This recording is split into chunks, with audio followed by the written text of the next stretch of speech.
Welcome, everyone, and welcome back to Cabbage Critiques with our second episode on Fantastic Four from 2005. The quote unquote first and arguably best Fantastic Four movie. Wouldn't you say, guys? I agree. Yeah, it's probably the best one I've seen. Which, It's definitely better than the more recent one with Michael B. Jordan and everyone else who was in it. yes, the one I referred to as the nuts. Or Fan Four Fan, Stick. fan Fantastic. We don't talk about it, No, we don't. which is why Doesn't exist. that's why we're not talking about it today, and we're talking about the first Fantastic Four movie. hmm Not ignoring the one that was supposed to release in 1994. But that's neither here nor there. So, would one of you guys like to bring up some background information on this movie? So this movie was produced by Tim. It was directed by Tim Story, and its budget was $11 million. And the box office, it made $333.5 million. It's obviously made their money back with that movie. Yeah, Yeah. you consider that a success, right? Yeah, and keep in mind this was during one of the biggest eras of TV Marvel with the X-Men series. But this was Spider-Man, before the and- MCU. This predates the topic of our last episode by about 3 years. Even though they're about the same amount of long, only a minute difference. Fantastic Four is actually only 2 hours and 5 minutes long, and Iron Man is actually only 2 hours and 6 minutes long. Kind of funny.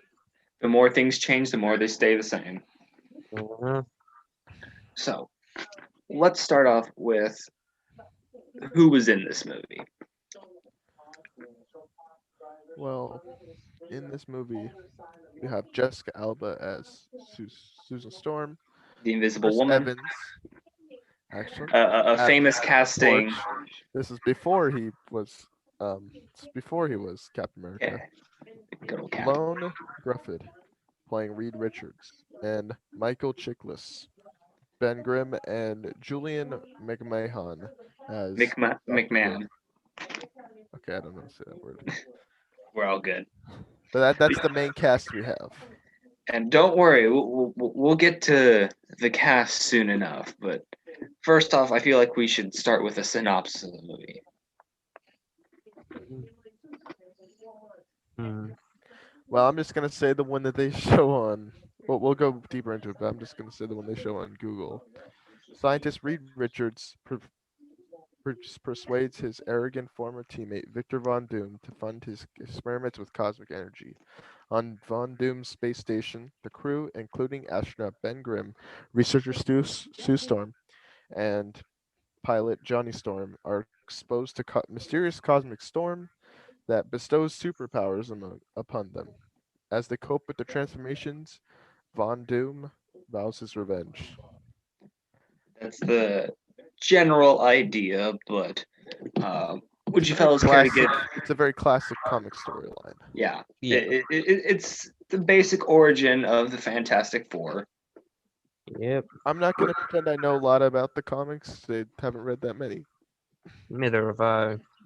There was a time when the Fantastic Four was one of the most popular groups in Marvel.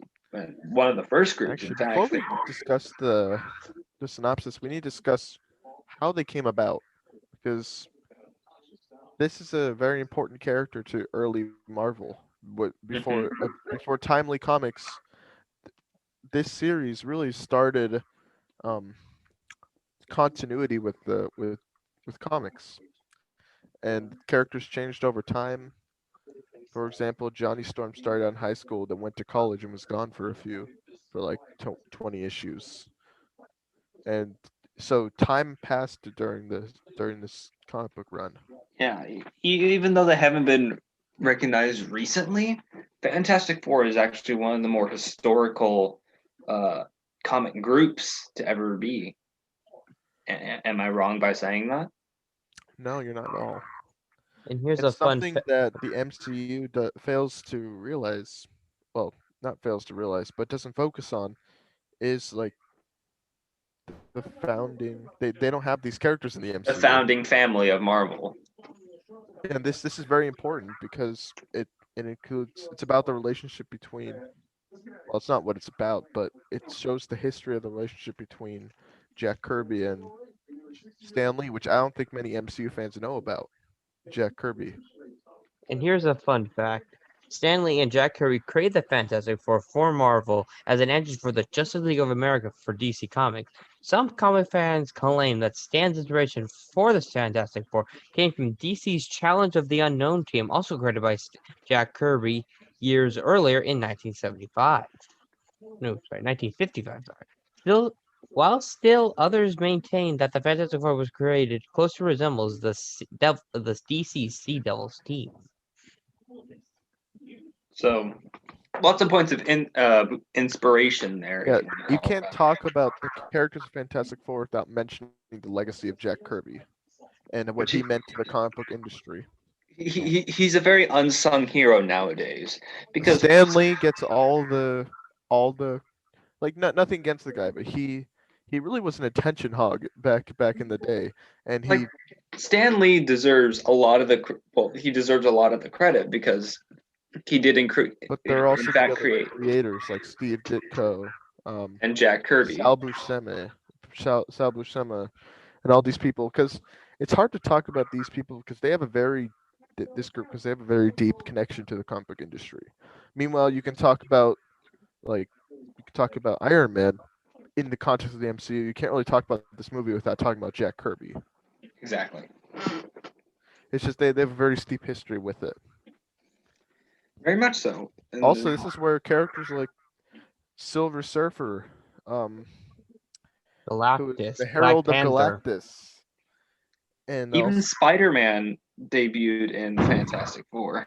Well, he oh, didn't debut, but he teams up with them in the books. yes, he one of his earliest issues was with the Fantastic Four. Yeah, it was the first issue of ASM. Was teaming up with the Human Torch. If you don't mind, there's also another fun fact I just learned.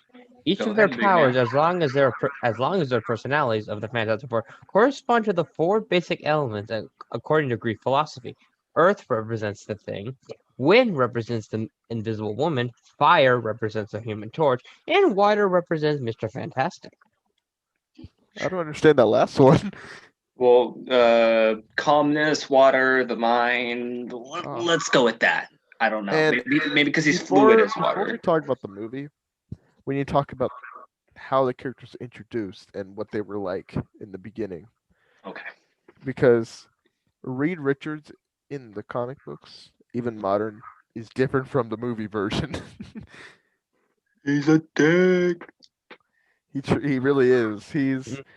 He doesn't think about one of the main conflicts of the movie, which we're going to talk about later, is how he convinces all these people to do something dangerous with him, and then it blows up in his face, It and then everyone backfires. doesn't like him for it, which is it's okay. It's okay not to like him for it. I understand. And even after this initial incident that we're gonna get into, Actually, he Ben still Grimm. does some pretty crummy stuff. Yeah, if we're talking about the Ultimate Universe, he literally becomes evil. And goes by the name The Maker. Yeah, so you can already Who tell Donny Cates recently brought back in his Venom run, actually.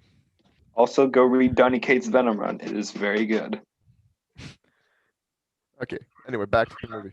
Yes, let's start getting a bit Us more comic book fans are getting into the comic books. a bit more in depth about this.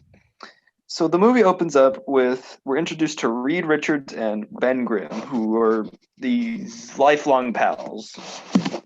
They're entering Von Doom Industries, I believe, is its official title. And they're pitching this idea to Doom about this solar storm that's coming to Earth and how they could research it and find many different medical miracles like cures to certain diseases or rapid evolution. Just lots of this world-changing stuff. Mm-hmm. Doom initially rejects the idea because he doesn't believe Reed can pull it off. Yeah. Which, It doesn't help that he's actually bankrupt. That doesn't help. yeah, like Reed's smart, but he doesn't have the best track record either.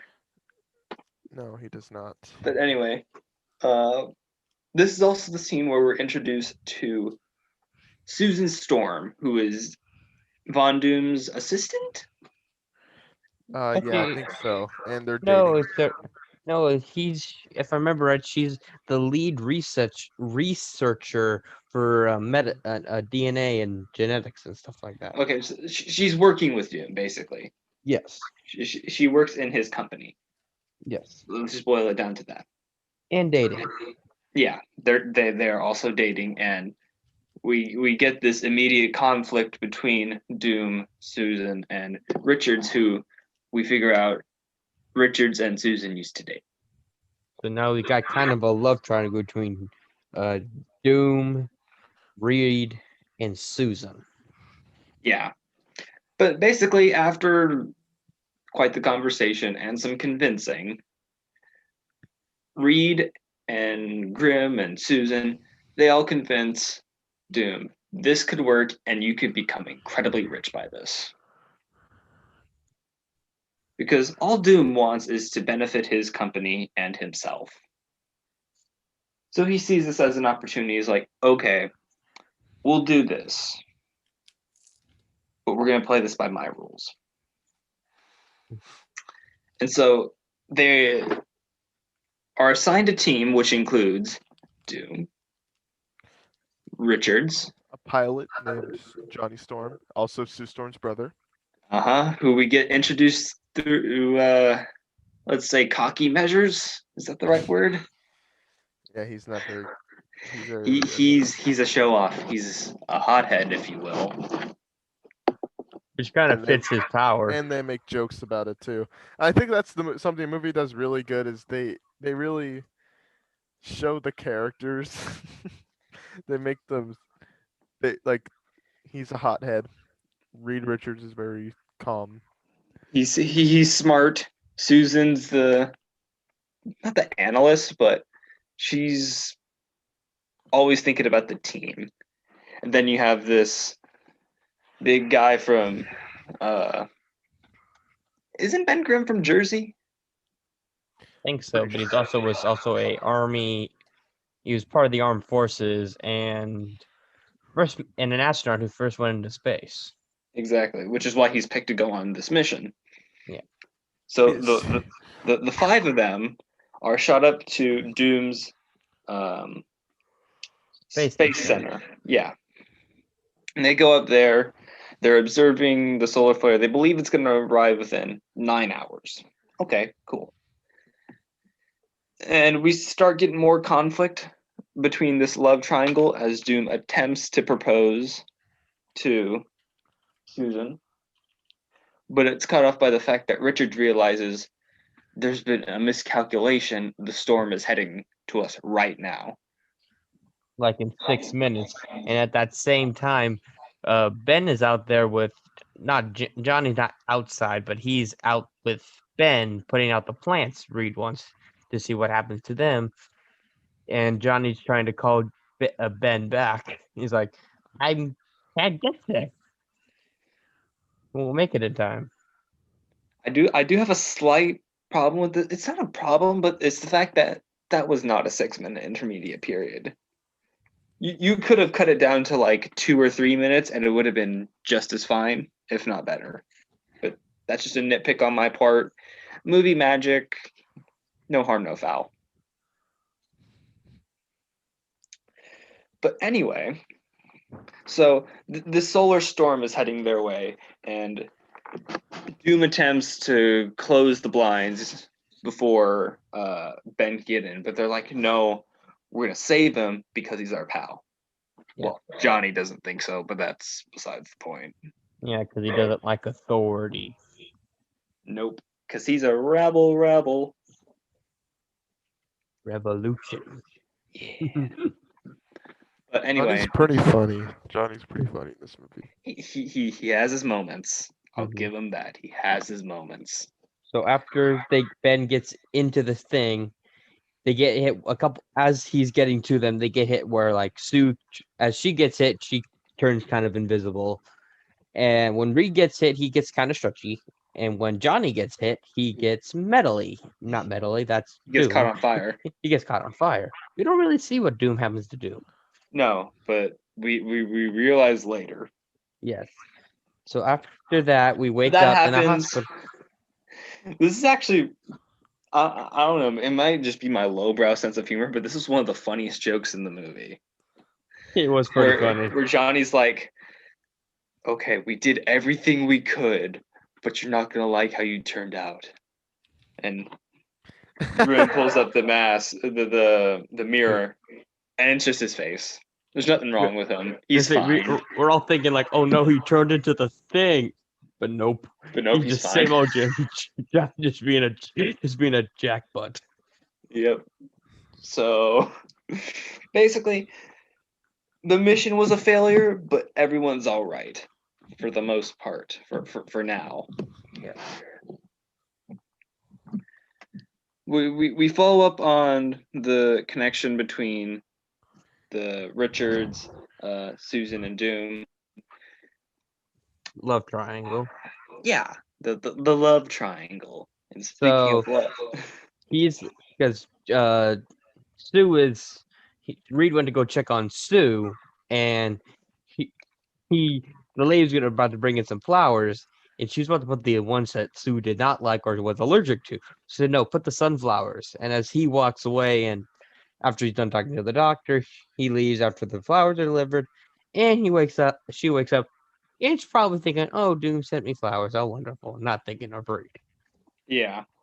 So he's like, as Ben and Grimm are talking outside, they're awkwardly staring at Sue's sunbathing. Who's like, Didn't take a peek, huh? and Ben and Reed are talking about love, and like you and Debbie have a great thing. He's like, "I'm not talking about Debbie. I'm talking about you and Sue." And he's like, Because Ben wants this to work because he knows that they can make it work, but there's just problems in there. Yeah, Reed's being somewhat kind of stubborn, so he's like, "Oh, that didn't work the first time, so I don't think it'll work this time." He's like, "Do I have to do everything?" After Reed leaves, like, "Do I have to do everything?" So he goes to invite Sue to have drinks, and at the same time, he invites Reed before that to go have drinks. So it's like, Ben's being the wingman in this situation. The matchmaker. And as they're talking, Ben leaves because he's having stomach troubles. So they'll stop talking, and he's like, "Look at me." Oh, Sue. Well, they start talking about their former relationship, and Reed's like, "I'm happy for you and Doom," but she's like, but then Sue kind of gets a little jumpy about that, saying, "Does that mean?" What was her exact? Well, not her. What she's saying that. Did our relationship mean nothing to you then? And then she just gets all hooping and hollering. He gets emotional, and then she all of a sudden she starts disappearing inside Reed, and she says, "Reed, look at me." She looks and at he her, literally says, "I can't look at you. You're like, invisible."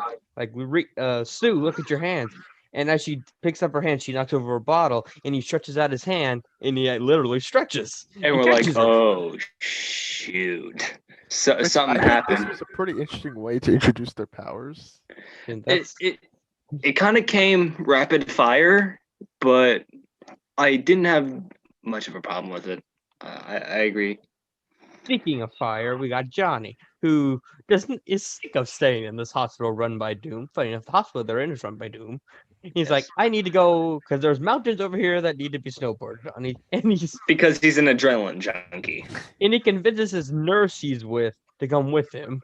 Oh, by the way, that character is named Sexy Nurse in IMDb. Is like, okay, thank you, IMDb. Thank you, IMDb.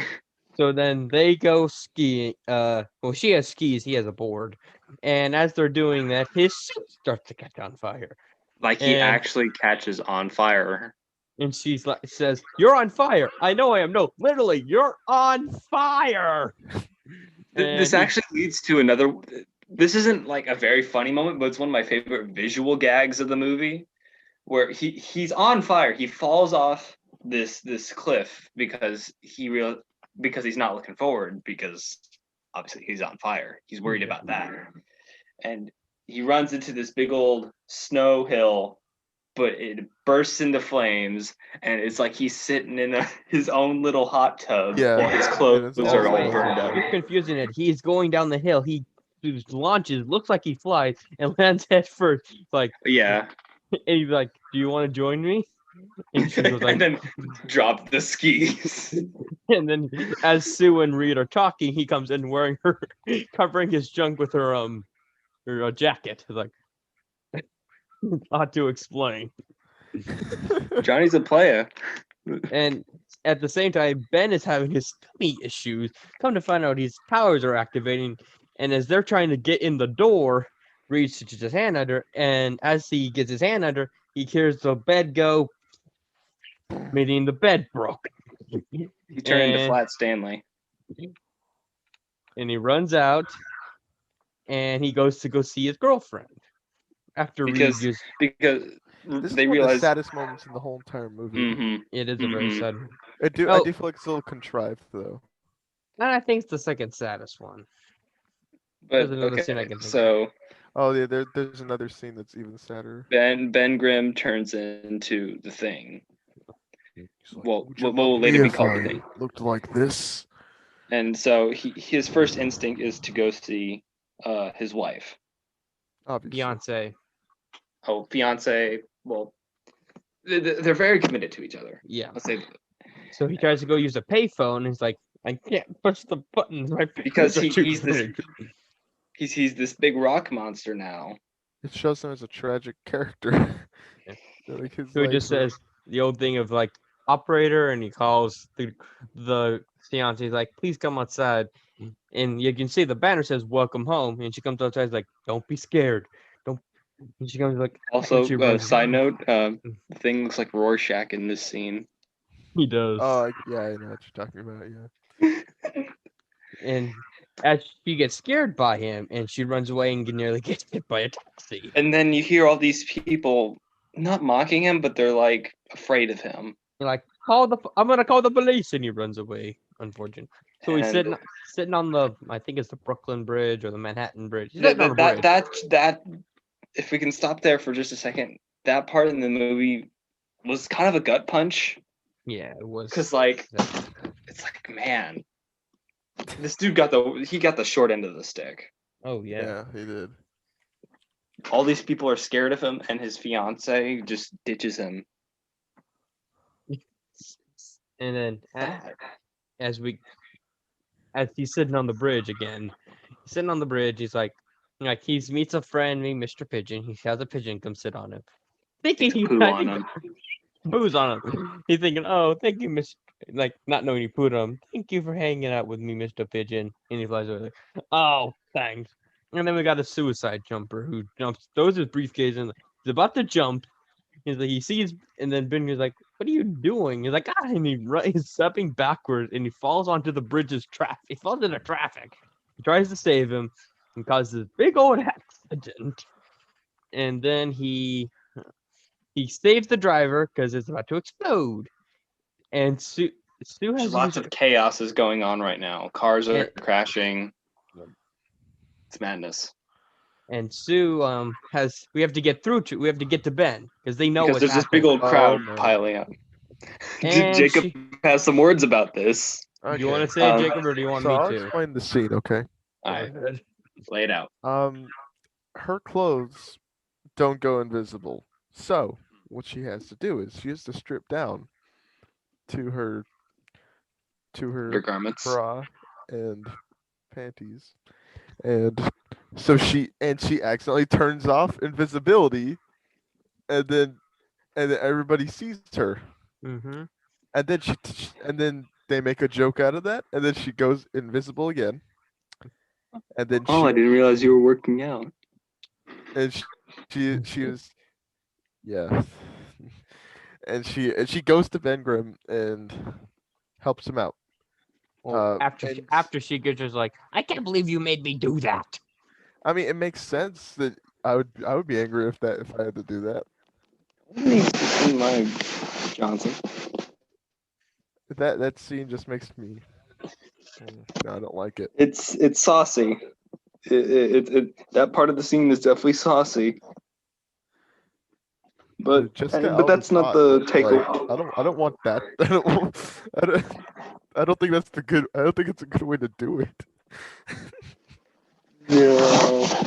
But that's not the takeaway from the scene. No. To be fair, the takeaway of the scene is Ben Grimm himself, and how because they all catch up to him, or how the people see him, and then that's what they all use their powers very spectacular to save the guy who's going over the cliff. Fantastic, even. Yes, and then probably the most heartbreaking scene in the whole film.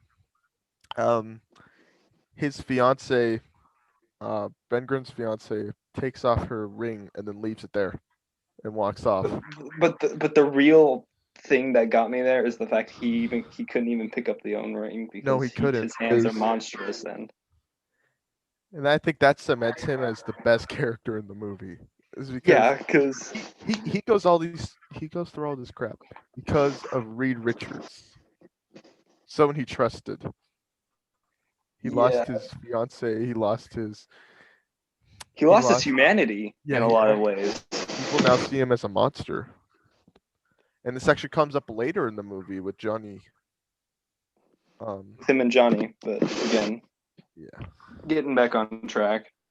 Yeah. But this is actually probably one of my favorite moments from Reed in the movie, where he picks up the ring for him and just attempts to comfort him, but tries to be a good friend. He tries, and which I feel like comics Reed Richards would never do. He probably would never do that. Suck it up. He'd probably just ask him to do something. Yeah. Anyway, I haven't read much from that era, but after this, Reed's like, okay, this is getting out of hand. We need to figure out how to undo this. That's happened to all of us, and especially Ben Grimm. He wants it to go away. He swears he'll use every working breath he has until he can fix Ben Grimm. Keep that in mind, folks. Use every waking breath he has. But at the same time, we start getting these tidbits that these four weren't the only ones affected. No. Doom is getting frustrated with the council because it didn't work. He's getting frustrated because the experiment didn't work. And basically, it was a failure. Basically, so no one wants to invest in him. Yeah. Because this was a big investment he put in. And then here we start seeing his powers. Yeah. Here we start seeing his powers develop. Like he's seeing like lights go out whenever he gets angry, I think. Is it when he gets angry? Yeah. No, you're right. But I really like how they implement powers in this movie. Yes. Because it's not really like, the thing is their powers aren't like X-Men abilities. You know, they weren't born with because these powers, they come from the cosmic rays, but they also show up in times of emotional distress. Because, for example, when Sue's getting mad at Reed about their former relationship, that's when her powers really turn. And even later, when when Richards is doing his experiment, it's like, remember the last emotion before the accident, and that will help you control your powers. And in that moment, it was anger and frustration. And she blasts him because of her ability, which kind of knocks him over. So after this, Fantastic Four get a lot of publicity, and they're able to, and you see Which them in the newspapers. And so keep in mind, 3 of them do not like. yeah. And so they're all living in the Baxter building, and and Sue and Reed are trying to find out what happened to them, and they're growing a little closer. Just a little bit. Just a little Yeah, bit. just a little bit, just a little tidbit, and they end up basically going on a date. Sort of, maybe, kind of. Yeah, and then they get back and they Wild feel like they're in Stanley alert! Wild Stanley yeah. alert! He makes He a was very, in this movie. which they should have had Jack Kirby appear, but it's just my Eh, opinion. I'm the king of cameos. But anyway, basically, not really. This is kind of like where the movie slows down just a little bit. Not to the point where it like drags on, but after this scene on the bridge, not too much happens until We see them experiment with their powers, like seeing how Johnny's works, and he goes almost to supernova levels, and they have to spray him with a fire retardant. He's like, "Don't go that hot." Remember that for later. When they say which that. this is the part where I thought, Johnny, you're kind of edging not on funny but annoying because you're deliberately just not listening to the professionals here. Yeah, this is where his character is kind of. He straddles that line sometimes, and in fact, the next scene that we're going to talk about, it's probably where he's at his Stupidest. hottest rage wise. So, Which is where. Oh, what were you gonna say? I was gonna say, as they're doing their experiments on everyone, they do the old thing with the doctor where they hit you with a little rubber hammer and your knee goes. They hit Ben with that, it don't work. So we're like, let's hit him with a hammer instead. They hit him with a ballpoint hammer, and kicks and breaks the chair and on the other side of the room. see, I love Ben Grimm. The thing is amazing. Yeah. But next, Johnny keeps complaining how he wants to get out. He's being cooped up in here too long. This ain't what he wants. So he does a little sneaky. He sneaks out and heads to a motocross event That he saw on TV. He's like, hey, let's crash this thing. But yeah, he shows up. He doesn't even try to hide the fact that he's the Human Torch. Like, he's rolling up in his sports car that has Torchin as its license plate. Like, he even gets announced as a member of the Fantastic Four, which is what people are calling the team now. And then he does his jump, which first one is normal. He does his holding on to the handlebars, but legs somewhat. He's not on the bike anymore, pretty much. Yeah. The other one he does it. He tries to fly, and he lands right on his head. But he does fly for a few seconds. Yep. But of course, crashes and burns. But it's a movie. He's all right. I'm all right. Yeah. And as soon as they get out, he names them all. So he calls Reed Mr. Fantastic. Which he's like, oh yeah, come on. He insults his sister, calling him Invisible Girl. Like, that's kind of rude. Even to your own sister, that's rude. And he calls Ben the thing. Invisible Woman. He should have just called her Invisible Woman. But when he calls Ben the Thing, this just kind of that aggravates him. The Thing. And honestly, I would be too. I'd be raging at that because not only are other people seeing you as a monster, but these people who were with you during this accident are, well, Johnny specifically, is basically just calling him a monster. He's not a human. He is a thing. Yeah, that's rude. It's not... Like, if you put yourself in this position here, yeah, I'd probably be angry too. Yeah. So they all three of them go down to the motocross event where he's hanging out with these two girls, going toward his car. Like, Ben sees his car. Ooh, I got an idea. And Reed and Sue are talking to them. He's like, "Where's my car?" And at that second, he rolls it up like a paper ball and throws it at Johnny. Doesn't hit him, Because he's justifiably angry at him. Well, yeah, because like, And then It's threw his like, what the license hell, plate at him. dude? It was like, take this, you dum dum. and then they start to have an He's a very- argument. he's a very- It gets real heated.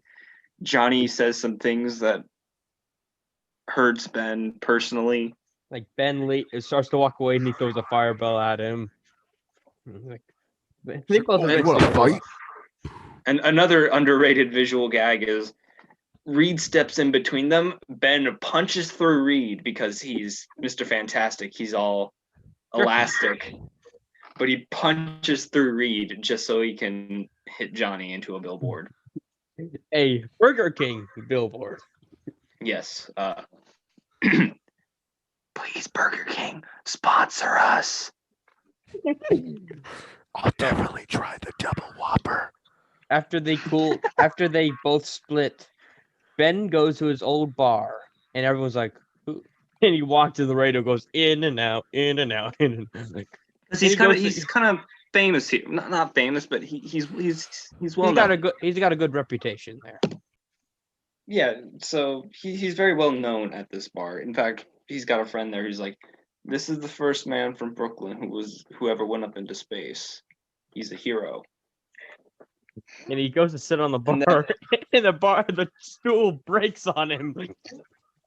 It just shows the struggles Ben Grimm is going through as the Thing, because he's this big lumbering giant. In fact, there's something earlier in the movie where it's when they first arrive in the Baxter building and they go up the elevator and it's like the excess weight has been reached.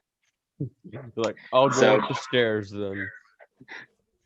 He just seems so sad. I felt sorry for him. And he goes like, Yeah. make it a order. I'll have a. I think he had a Manhattan. Like, no, make it a double. And an offhand lady who says, no, make it a triple and put it on my tab. And he picks it up like, and the gas breaks on. I was like, Yeah, he goes through a lot of struggles like that. But anyway, we're introduced to this woman. Her name's Alicia, Mhm. and we come to find out that she's blind, Yeah. and she doesn't see. Well, she literally cannot see Ben, but she doesn't see him as a monster. No, she sees him as a person. And it's kind of weird. He's like, can I see you? And he's like feeling him. It's like if you didn't know she was blind before then, you definitely know it now. Like, Yeah. She feels up on it, and she's like, "Why do you feel so sad?" And then Because he is.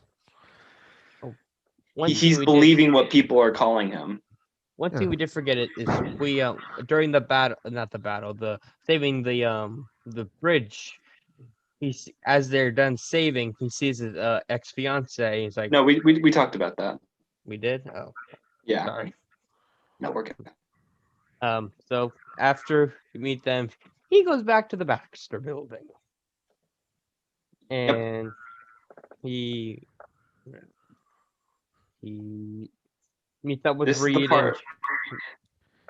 He sees them both hanging out. He sees Yeah. Reed and Sue hanging out. But he doesn't know before this that Rita was working every second. He's like, but he was like tired. He was like exhausted. He's like, Yeah, okay, we need to get he's that working on mortar this running of machine. yours. We need to get that mortar running of yours again, Reed. So she takes then him out to that date they had. Someone but- who's been absent for like the past 15 minutes, Mr. Doom. Well, he comes in and kind of whispers in Ben's ear. It's kind of like the devil and Joe's like, they're not really helping you. They don't want to help you. They think you're a freak. Exactly. The devil whispering in your ear. And so this is where Doom really starts becoming the villain. He hasn't worn the because- cloak yet, but he's He using- starts he's like seeding those seeds of distrust. He's realizing what his powers are, and he's creating tech for it, all that. he's able to manipulate metal. And actually, wait, you forgot to mention one thing. Yeah. There was a scene where he's in the room with all the investors who didn't want to invest with him, and he kills them all with metal. He uses He metal. moises them. He's like, it's nothing personal. And right before that, he killed the Because doctor that's who what they said to him diagnosed him. after they. That actually shocked me because I didn't expect someone to get their guts blown out. Yeah, I was like, Like, I mean, this movie is really pushing it for a PG rated movie. PG-13. I'm Actually, surprised they didn't slip in your one F-bomb that you get to get. That's what Spirit of Vengeance did. They got one F-bomb. That was it. But I never watched anyway, that one. I only watched the original. just stick with the first one. how about you don't watch any of them? No, watch the first Ghost Rider. If you want to watch a good Nicolas Cage superhero movie, watch Spider-Man Into the Spider-Verse. He's great in that. Spider-Verse is great. I can give you that. The best. But anyway, back to the Fantastic Four. The reason why we're here. Yeah. Anyway, Ben gets very angry at Reed. And you know what? Somewhat rightfully so. Maybe not for the specific reasons Doom mentioned, but there is an argument to be made that he kind of got dicked over because of Reed. Yeah. Like, oh, nothing. It's just a few days in space. What bad could happen? How about your whole life gets ruined? How about that, Reed? It is the tragedy of Ben Grimm. That's what this movie should be called. He's the emotional crux of the movie. Yep. Yeah. By quite the margin. And I think they do a very good job of it. Yes. I can agree with that. But anyway, he gets mad at Reed and he's like, I'm glad that you can watch your own back because I won't be there to anymore. Yeah. See how the classic leaving the team. He abandons Reed and Doom is like, now I can help you. I can do what Reed couldn't. Well, that's after Reed already tested the machine on himself. Yeah, he got hurt. Because after this, Reed feels guilty. And so he decides, okay, I'm gonna test the machine on myself, and when it works, I'm gonna fix Ben. But it doesn't work. It doesn't work. There's one fatal flaw. They just didn't have enough power to generate this machine that's supposed to recreate the solar energy and theoretically reverse their mutations. Yeah. But now that Doom has this newfound power, he's the key that can power this machine. Just a little coincidental. Ever so slightly, but then electric power to help. But then again, we are talking about the character who will become Doctor Doom. Yeah, one of the coolest villains in all of Marvel. Oh hell yes! Maybe not in the cinematic universe or in the but movies. Comic Doctor Doom is an absolute Chad.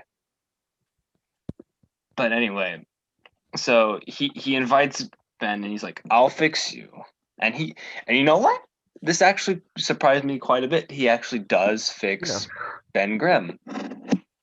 He's no longer the Thing. But he also knocks him out.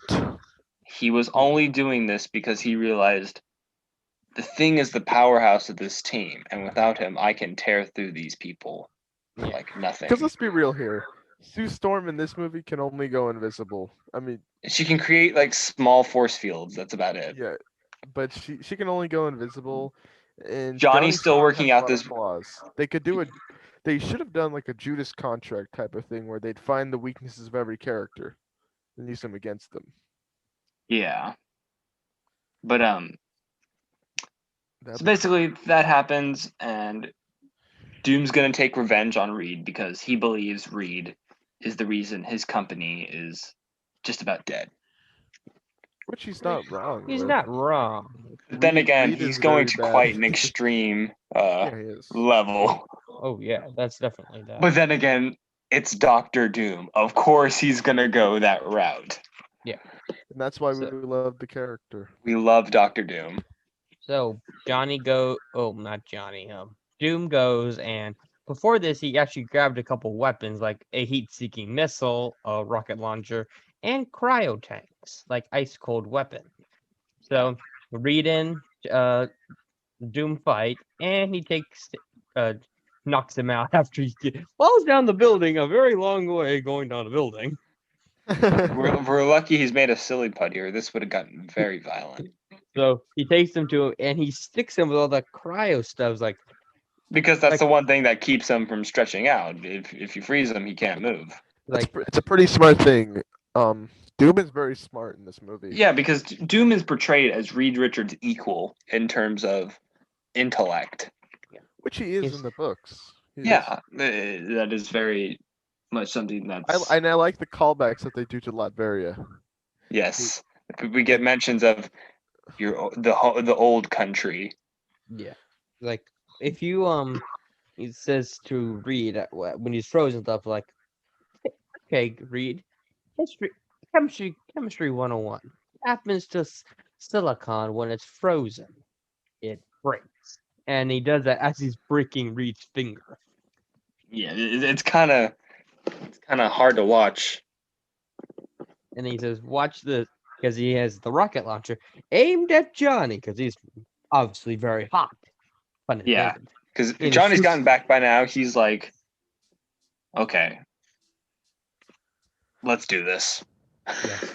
Shoots the rocket. It follows him. He follows him. Yeah. He tries to get it away. Jumps off the building. Yep. He jumps off the top of the Baxter building. And he says the same. At this point, Johnny has not learned how to fly. He's probably the least developed character from Sue in this movie. Yeah. And he finally says his famous catchphrase, "Flame on!" He says that was pretty cool when he said that. The first of two times I audibly shouted, "He said the thing! He said the thing!" The other time was when Joker said, "We live in a society in the Justice League Snyder trailer." Spoilers. Oh, sorry, spoiled the trailer. Yes, that everybody has seen at least 3 times by now. I haven't seen it. We live in a society.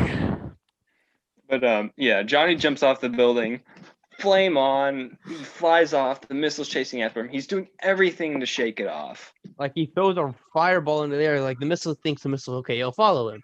It does, it follows the fireball, and then it comes back to following him. But then he realized it's following the heat signature. So he lights up this whole trash cargo boat. Pretty smart of him. It's a literal dumpster fire. A literal dumpster fire. One thing I love about this movie is that it uses all their powers. It does. It really tries new things. I feel like that's especially true of Johnny. We've seen him as like cocky and stuff, but he's actually thinking now, and he's able to outsmart the Rocket. That's about the sole character development we're gonna get from Johnny in this movie. Yeah. But it's something. Yeah. So Ben decides, because Sue goes to unlock Reed. He's like, okay. Ben goes in to go, like, okay, time to go back to being Rocky me. Which is a really emotional moment in the film, because it's almost, you know how that part where there's the heroic sacrifice in the end? Yeah. It's almost that in its own little way, because he's back to being Ben Grimm. He could go out and live his life, but then he realizes, if I become the Thing, I can help them stop Doom. Yeah, and he's my favorite character in the movie. That's a tough decision to make. Yeah. He's the emotional soul of this movie. He makes the hardest decision. He climbs back into the machine. Sue goes to fight Doom. Sue has infiltrated Doom Industries, the Doom Tower. Yeah. Like a spy in TF2, she tries to go in and defeat Dr. Doom single-handedly. She doesn't get the backstab though. She gets one bracelet off, and he sees her, grabs her. And then Doom. At this point, this is where we get Dr. Doom. He puts on the mask. He puts on the cloak. There's just one problem. Voice. He doesn't sound like if they'd put anything, like some kind of voice modifiers that made him sound intimidating, I would have thought, oh shoot, this is Dr. Doom and he's gonna kick your ass. But no. Yeah, it's just regular old what was his name? What Victor was his Von first Doom. name? No, the actor's name. No. What was his? Was it Justin? No, Uh, Julian McMahon. Yeah. Julian. McMahon. I don't know how to say it, but it's a great costume design and it looks awesome. It looks exactly like his comic design, which I love. Doctor Doom is a cool looking villain. If they had done something with the voice, I could have really bought into it. But you know what? We're here now. He chokes out Invisible He's- Woman like he's Darth yeah. Vader. And he just catches her when she's invisible. The funniest way she catches like Marco, Polo. and then grabs her like he's about to looks like he's about to snap break her neck like he did to the doctor he did earlier in the movie. When you're being chased by the serial killer, but he says Red Robin, and you have to say yum, revealing your hiding place. Yum. And then Ben breaks in and throws him around. But then the Thing, he punches through the wall, and this was the second time that I said, he said the Thing, It's clobbering time. which I love. It's clobbering time. It's a great catchphrase. Mm-hmm. And so him and Doom, they just start beating the crap out of each other. They fall off the building into a garbage Trash truck. Yeah, and then they fight out of that. And you know what? I can't believe I'm saying this, but one of my favorite shots in the movie was Doom walking out of the garbage truck with the lightning everywhere. I don't know, That's just pretty cool. I thought it was a cool looking shot. Because in the Well fight, done. it sounds like Ben's winning, like beating him up, and then he's like Ben gets thrown. I was like, oh, okay. And he lands on a lady's car, like, and he asks, "I need to borrow your car, ladies. The starter doesn't work. Not what I meant." He throws the car at him. Yeah, they're just beating on each other. Then the entirety of the Fantastic Four makes it down there. Yep. So it's the Fantastic Four versus Doctor Doom. It's the climax of this epic battle. And John Reed says to Johnny, "Supernova time. You told me that was a bad idea. Well, do it now. Ignore what I said earlier." If it wasn't for Sue Storm, yeah, you would have messed up the atmosphere and we'd be all dead. Yeah, so he does his fire tornado ability. She puts a shield around him. And the nice feature I didn't realize until now, she bleeds from her nose when she uses her powers for too long. Kind of reminds me of in different other forms where you'll see that. That was a nice little touch. I can give him that. And then he's all heated up. He's like, "You think that would have stopped me?" Yeah, He's like, Doctor Doom, all his skin is burnt off, but it reveals this metal underneath. Which that was a problem I had earlier on in the movie. It was fixed later on, of course, in this scene. But in the comics, Doctor Doom, the reason he puts on the mask and the armor, well, it's basically welded to him after an accident, but it's because his face is disfigured and all that. But in this, he just has a scar. Yeah. So then, of course, we realize that later on that's not the case because he's all metal underneath, which I'm fine with that. It was an okay change. He does the same. Reed does to Vaughn what Vaughn did to him. It's like, okay, Vaughn, Doom, history, chemistry 101. What happens to metal when it gets cooled down rapidly? Ben breaks a fire hydrant, shoots it at Reed, who turns into like a super soaker or a hose, and shoots him. And Reed stuck like a statue with his hand. Von Doom stuck as a statue with his hand up in the air, like, "Give me the ring or give me something." He's stuck like that forever. But yes, he is immobilized. He is done. Yeah. And so they're all celebrated as the Fantastic Four, and we get our post villain defeating party where Reed, Johnny, Ben's with his. They're basically hooked up by now. Him and Alicia. Yep. Which is sweet. I wish Alicia could have gotten more than that one scene of screen time. Yeah. But you know. So Sue and he's happy. Sue and Alicia are at the bar and they get 2 drinks. He's like, 2 they're both getting a toast, and Ben hits her glass and he breaks it. Like we Again. need to work on your touch. So yeah, they got on like these big old Nike shoes. Like what they say, like 64E. 30. Yep. It's like But, those are the but big that's just a shoes. small detail. Yeah. Nobody like- probably remembers that. He's like he says. Reed says to Sue, "Can I talk to you out there?" Like yeah, And he's so they walk out on the deck because they're on this cruise now as they're celebrating. And he basically apologizes for everything, for following his brain instead of following his heart, basically, if you want to get corny. he starts out with like this.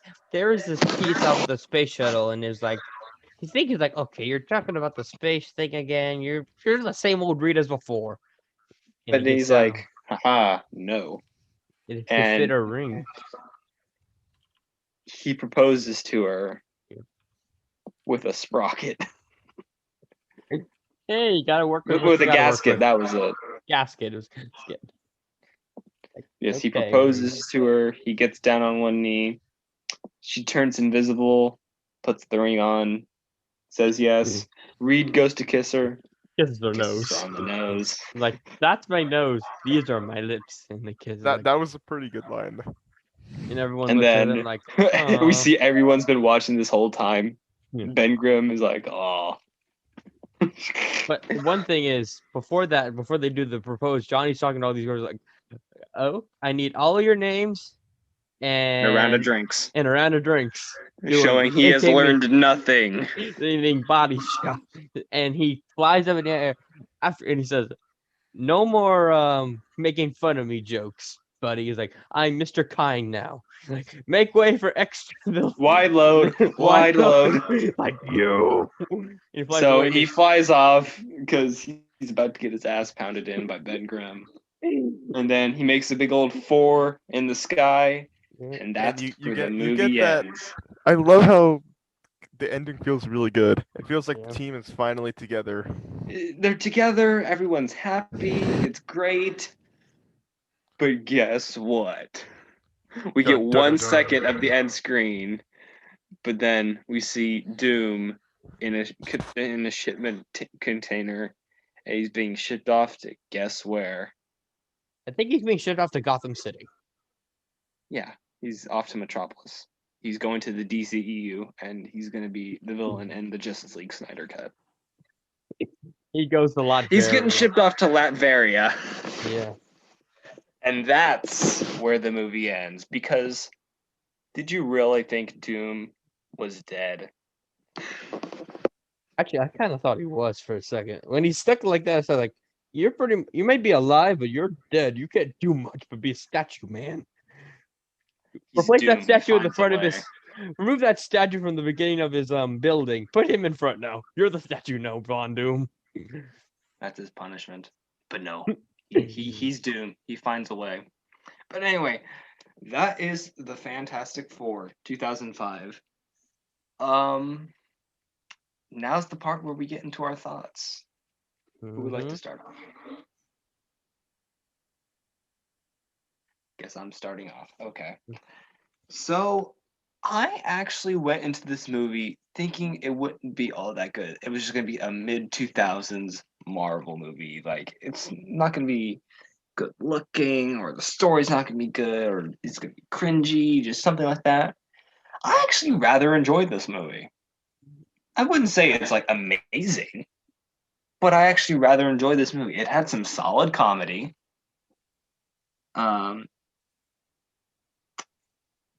Ben Grimm was the highlight of the movie. Just from a storytelling perspective, Ben Grimm was my favorite character in this movie. Because he's portrayed as this sympathetic man who gets a string of bad luck. And he becomes what he perceives as a monster. He becomes the Thing. but at the end, he almost embraces it in a way. Like that part comes when he reverts back to the thing to fight Doctor Doom. He accepts that, yeah, I may be a monster, but some people also see me as a hero. Did you guys get that feel, or? Yeah, I kind of thought it embraced his situation. Exactly. Anyway, those the highlight the pros of the movie that I wanted to list. Con wise, I did have a few problems with the movie, mostly being Johnny being a little annoying at times. Doctor Doom's voice, but that's just a small nitpick. Mm-hmm. I would not call it over sexualization, but I would say they try to get a little spicy with Invisible Woman at times for the sake of it.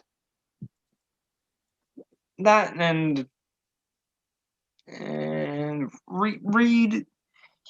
I feel like this was a fine interpretation of Reed Richards. He wasn't nearly as bad as some versions are, but at the same time, he wasn't amazing either. But what's your thoughts, Carl? I liked it. It felt like an old school classic Marvel movie, pre Iron Man, like our previous one. Mm-hmm. It did have a lot of comedy, which is always good. You always could use a little comedy in a movie, unless you're the Guardians. Oh, shut up. I think in Guardians, comedy is a really big aspect of it. Yeah. It's really how. Actually, no. We'll talk about this if we talk about Guardians. Yeah, so if you guys don't know about us, I have a gripe with Peter Quill in the Marvel Cinematic Universe. I just don't get it. I know where you're coming from, but I just don't understand it. Different times. How could you go against my dad, Chris Pratt? I have nothing wrong with Chris Pratt. I have a problem with Star-Lord. I see. But anyway, so I liked it. It's better than Ghost Rider, another movie I don't like. But we had Chris Evans, which I like Chris Evans. I feel like Chris Evans, it's weird to go back and see it, because seeing what he would become later as Captain America, these are completely different characters. And as I was watching the movie, I thought of I kept thinking, like, there's this old rumor when Disney bought Fox, like they can do like half one side Captain America, half other side Human Torch. Like Human Torch could talk to Captain America. It's like do one side, do the other side. Like I always thought that was kind of fun. So I said I've liked it many times. But I will say Ben is definitely the crux of the heartstring puller of the movie. Yeah, I'd say he's probably the second. He's probably the most developed character from the film. With a second probably being Doom, I would think. And so he got some of the more funny. Ben got some of the these heartstrings. He got some of the funniest and most tragic moments. Yeah, like him sitting on the stool got a lot. Might something have like a Looney Tunes cartoon where a guy who's sitting on the bench have one leg broken, like falling. Exactly. Or something from Home Alone, or like hand on the doorknob. But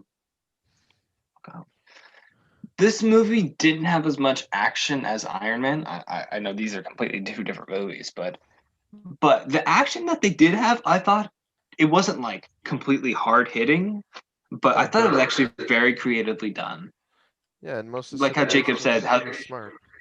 Like how Johnny used his powers to get out of the situation. They definitely tried something new with the use of their powers, and I can respect that. And I feel like they did it pretty well.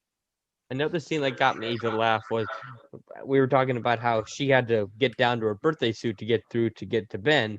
Another one was when she went to the newspaper stand and saw herself on the newspaper, and people were following her. Was like, oh, I hate having to do this She again. dropped everything as she ran. Like, and they're following her. Like, where'd she go? She went invisible. She's probably somewhere. I like that when they gave her the suit, she didn't need to do that. Yeah. Okay, so Jacob, Yeah, Jacob, your turn. your thoughts. I think it's a very obviously it was made during the time, but I think it's a very early 2000s Marvel movie. It keeps the original spirit of the movies. That doesn't necessarily make it bad, though. It doesn't make it bad. It keeps the original spirit, but this is where my issues with the casting comes in. Oh boy, lay it on, because Jessica Alba, she's a good actor. I think she does an okay job. She just doesn't I had get no enough complaints with screen her time. for Sue Storm. Just doesn't get enough screen time. She doesn't get enough for me to really say that. Yeah, she was very good in this. She's probably overall probably the least developed of the cast. If I had to pick, because I could give you like one or two moments where Reed gets some moments, and I mentioned the one that Johnny gets, but I can't really think of anything where Sue really grew on me. Character development is, I guess, it's tied to Reed in this movie. Yeah, it's very much so.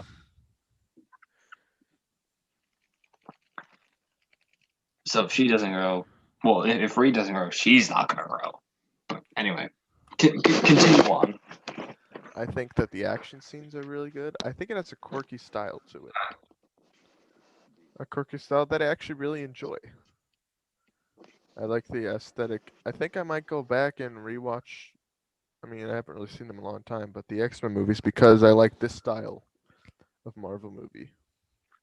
Yeah, because if you look back at like the first X-Men, there was not a whole lot of emphasis used on powers. It's just throwing stuff and just like going all out, but more clever uses. Like, let me use an example where Wolverine's at the top of where he's fighting Sabretooth on top of the Statue of Liberty, and he uses his claws to wrap around one of the crowns.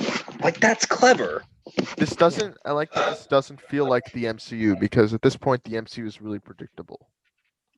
Because if you look at an Iron Man fight and like let's say like Civil War, it's just missiles, boom, boom.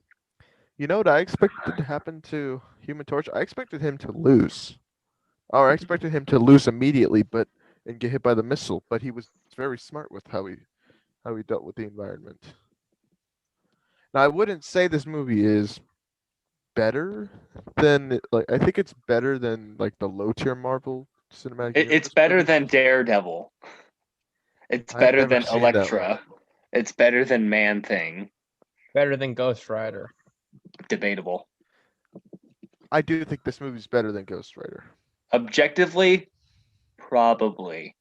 But for my pure entertainment value, I'd say the best movie, like from that I've seen from the early 2000s, from Marvel was Spider-Man 2. Well, using Spider-Man at all, that's just unfair to the other movies. Except for 3. I know a movie that's not better than this one. What? Fantastic. Oh yeah, that one sucks. Well, I've never heard of that movie. Oh, when did it come out? 2015? Oh, no, that year didn't. I mean, it's not 2016. 2016 was worse than 2015, but I'd say yeah, it's a great movie. It's not great, but it's worth your time. Yeah, like if you want to watch a good Fantastic Four movie, a good representation of the characters at like their base value. If you want to watch a fun movie, I think the only somewhat deep character is Ben. Yes, but and if you like The Thing, watch this movie. Yeah, it's very good for him. I think I'm the only one out of us who owns it, but the second. No, Carl watched it on DVD. I watched this one on DVD, and I watched the second one on DVD. I have the second one on Blu-ray. Guess it's my obligation to go to my local pawn shop and get Rise the Silver Surfer. That one is going to movie. be interesting because I've heard that people like that one more. I could let you borrow my. I have 2 copies of the movie. I could let you borrow it. Wow. Or wait, you could just give it to him because you have 2. But anyway, I don't want to give this movie a number rating. I think it's better. I'd give this movie a B minus. Out of a letter, I'd give it a B minus. I feel like that's a very. I would say this: if you are a if you're a mark for Doctor Doom, this isn't amazing, but it's not the worst either. No, at least he has a pretty cool costume design. At least his costume is cool. His motivations are there. Doom's always been a character about motivations. Yeah. Either money or power. He's always searching for power. Yeah. Because he is Doom. He must be better than you. But like, he's missing a bit of that intimidation factor that I feel like he could have used. But overall, anyway. So you give it a B minus. Carl, what do you give this movie? I give it a B plus because I liked it a lot better than I barely remember Fantastic Four 2015, and I like not where we might get to it, but Silver Surfer I like. It builds on this concept, so it works. That is something we should definitely double back on in the future. Rise of the Silver Surfer. Yeah. So Jacob goes a B minus. Carl goes with a B plus. I'm gonna go in the middle and give it a B grade. I enjoyed it. It was not. It has its flaws. I am not going to doubt that it has its flaws, but I feel like this is a very, very solid Marvel movie and it is. It's very solid. The best Fantastic Four movie to date. Are we in agreement? I think it's very good as far as the Fantastic Four movie goes. Any final words, gentlemen, before we wrap this up? I have one final word. What? This video is sponsored by This video is sponsored by Raycon Earbuds. Also Burger King. But I think this movie is worth watching. It's definitely worth your time. Yes. It's not an egregiously if you're also a fan of old Marvel, you'll probably enjoy this one. If you like that style of pre-MCU Marvel, go nuts. Which I love pre-MCU Marvel. Yeah, it has a quirk about it. Carl, did you have any final thoughts? No, I did not have any final thoughts. Alrighty then. So, I feel like that wraps up this episode of the Cabbage Critiques. So we had a B minus, a B, and a B plus. I feel like that's a very solid go around for this movie. If I had to give it one word, solid movie. Solid as Ben Grimm. Despite what the people online will tell you. I still don't believe this movie has 2 stars on, what was it, Rotten Tomatoes? IMDb. It's not that bad. No, there's much, much worse out there. Well, guys, like, subscribe. We haven't quite decided what we're going to be doing next time. We're thinking of moving away from just superhero movies. Yeah, that's not our only interest. But stay tuned until next time. And remain cultured, you swines. We'll see you guys next week. Bye-bye.